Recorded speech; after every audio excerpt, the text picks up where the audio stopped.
학문에 힘쓰다 보면 참 어려운 일이 많지. 지금까지 20년째 학문에만 전념하다 보니 지금 너희 때가 학문을 넓히기 가장 좋은 시기인 것 같아. 지금은 학문에 관심이 많이 없겠지만 또 있냐? 꾸준히 집중해서 학문을 닦는다면 그건 어느샌가 반드시 넓어진단다. 여기에서 유념할 것은 학문은 혼자가 아니라 여럿이 함께 닦을수록 빛이 난다는 거야. 그러니까 지금 너희 옆에 앉아있는 사람들에게 잘해야겠지? 어떻게 잘할 수 있을까? 휴지를 줘야 합니다. 학문에 힘쓰면 무슨 일이 일어날까요? 학문과 학문, 달라도 너무 다른 두 단어죠? 왜 발음이 같아질까요? 학문이 그 학문인지 다른 학문인지 모르겠다면 따라오세요. 교수님께서 잘 설명해 주실 거예요. 네, 교수님께서 무척 당황하셨겠네요. 자, 학문과 학문. 분명히 철자가 다른데 하나는 학문이고 하나는 학문. 이렇게 쓰는데 똑같이 발음이 나나요? 학문, 학문? 네, 왜 그럴까요? 이번에는 이 문제를 중심으로 해서 한번 이야기를 시작해 보도록 하겠습니다. 한국어의 발음이 이 문제와 어떤 관련이 있는지를 설명해 볼게요. 그 한국어에는 다양한 의문현상이라는 게 존재를 해요. 의문현상이라는 것은 소리들이 이어나면서 생기는 여러 가지 현상들을 말합니다.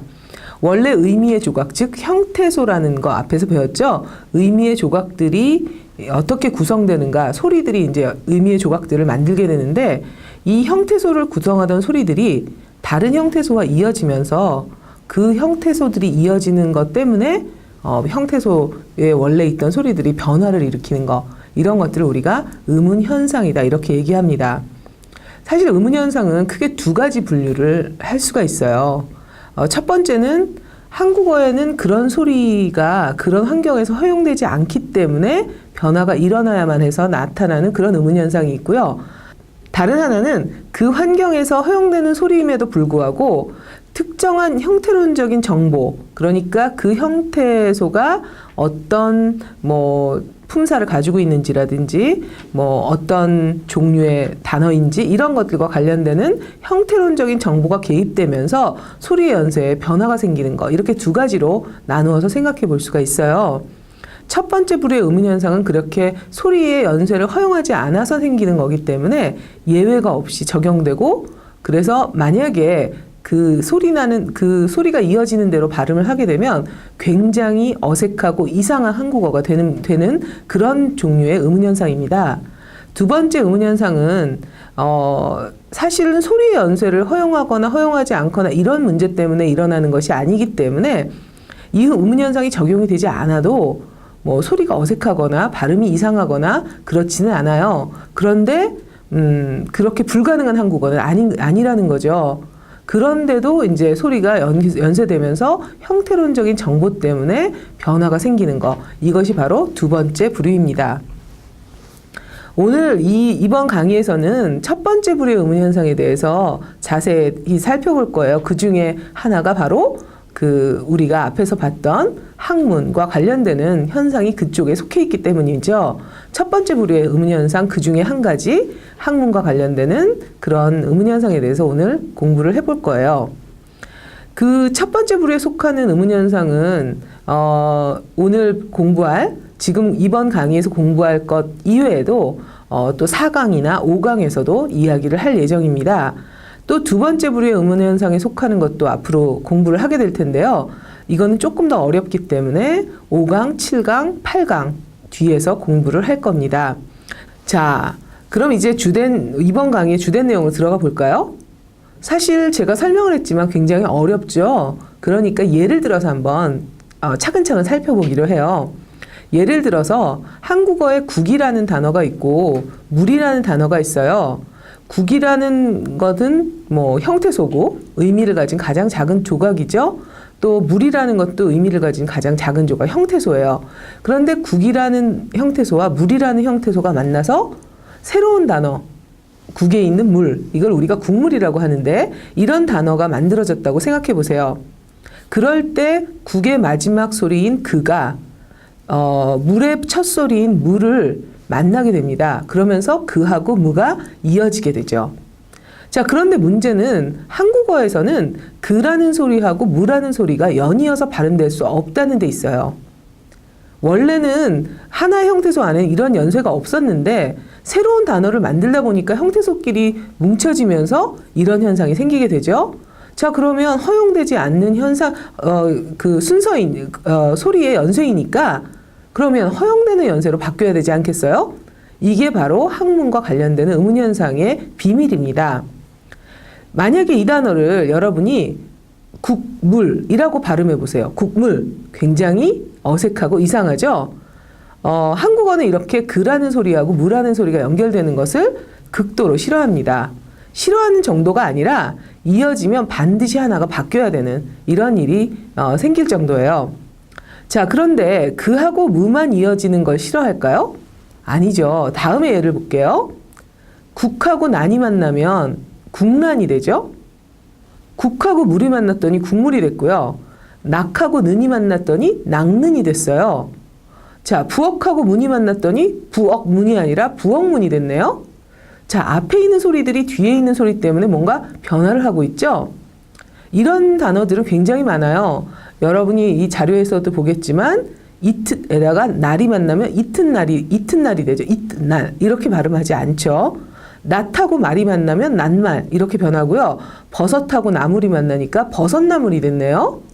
자, 버섯하고 머리가 만나니까 버섯머리가 됐고 갓하고 니가 만났더니 갓니가 됐고 낫하고 말이 만났더니 낫말 이렇게 됐고요. 꽃하고 나무가 만나니까 꽃나무 이렇게 발음이 되네요. 꽃하고 말이 만나면 꽃말 이렇게 변화를 합니다. 밥에다가 내가 나오니까 밥의 냄새라는 뜻이죠. 밥내 이렇게 발음이 되고요. 밥하고 물이 만나면 밥물.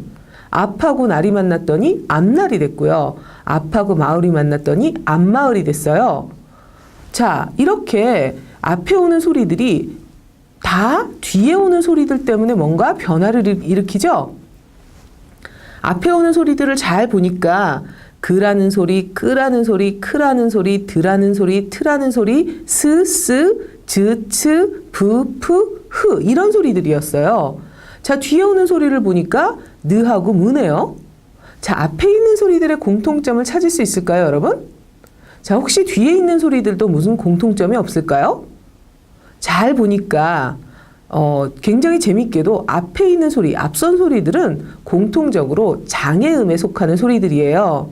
또 뒤선 소리들은 다 공통점으로 보니까 공명음들이래요. 여러분, 장애음, 공명음 이런 단어 좀 어렵죠? 자, 설명해 드릴게요.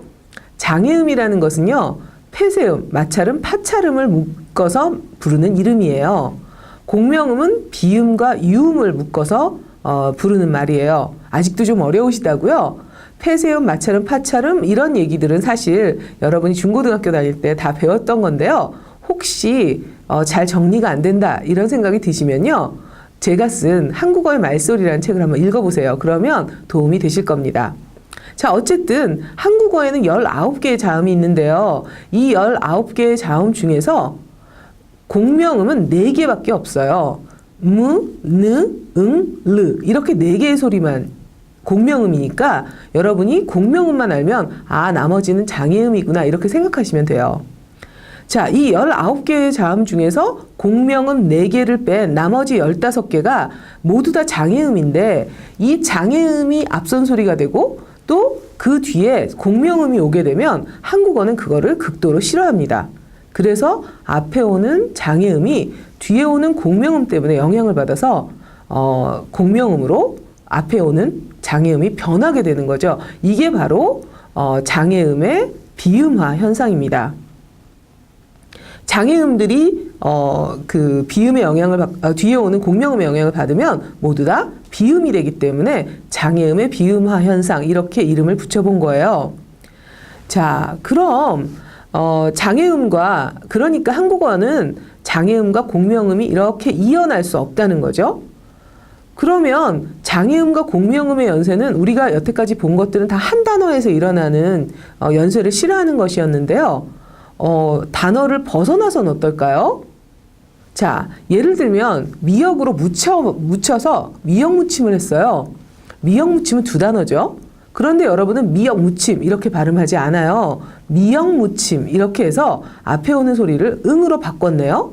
역시 뒤에 오는 게 공명음이니까 앞에 오는 그가 영향을 받아서 공명음으로 변했어요. 그래서 미역나물 이렇게 발음을 합니다.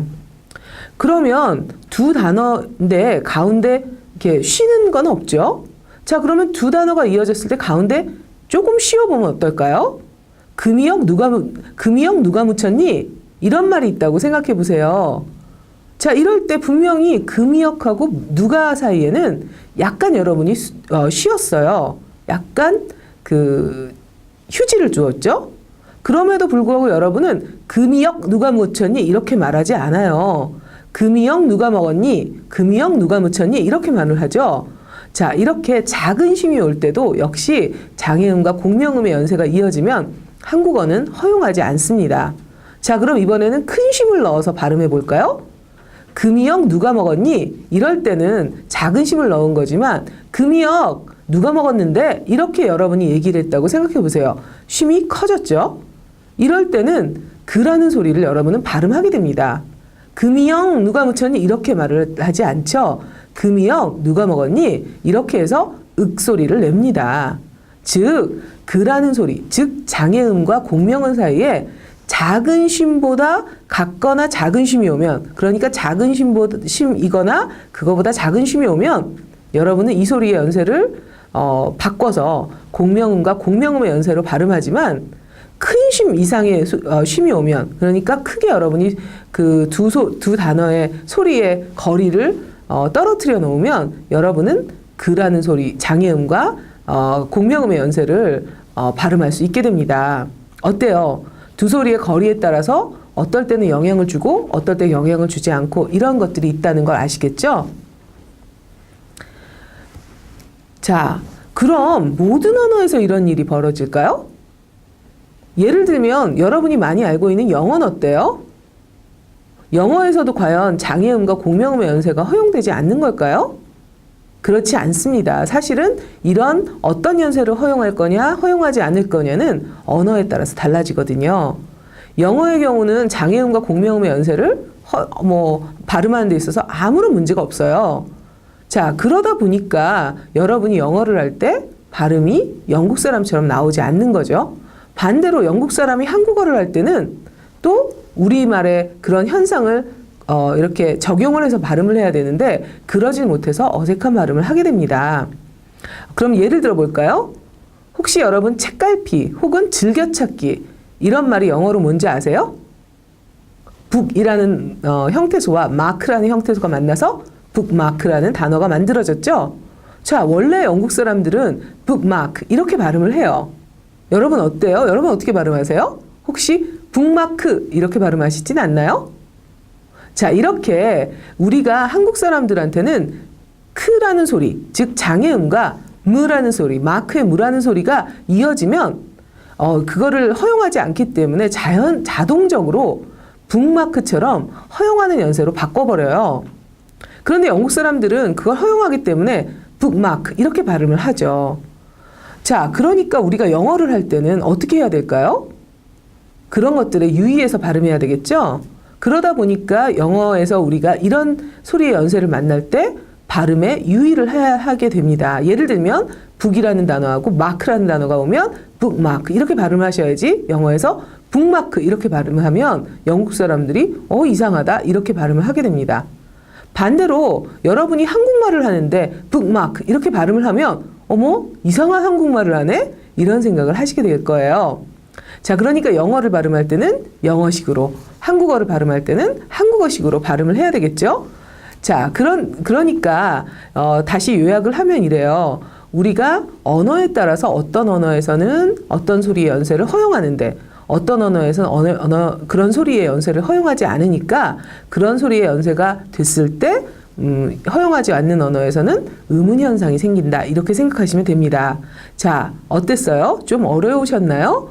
자, 그럼 다음 강의에서는 어떤 얘기들을 할지 잠깐 이야기하고 오늘 강의를 마무리하겠습니다. 이번 강의에는 장애음과 장애음의 비음화에 대해서 얘기를 했었죠. 다음 강의에는 한국어의 음절 끝소리 현상과 관련되는 강의를 할 거예요. 이 현상 또한 첫 번째 부류의 의문 현상에 속하는 거예요. 즉, 그 환경에 그 소리가 못 오기 때문에 변할 수밖에 없어서 예외 없이 적용되는 의문 현상입니다. 자, 그러면 마무리 퀴즈 잘 풀고요. 다음 강의에서 봐요. 감사합니다.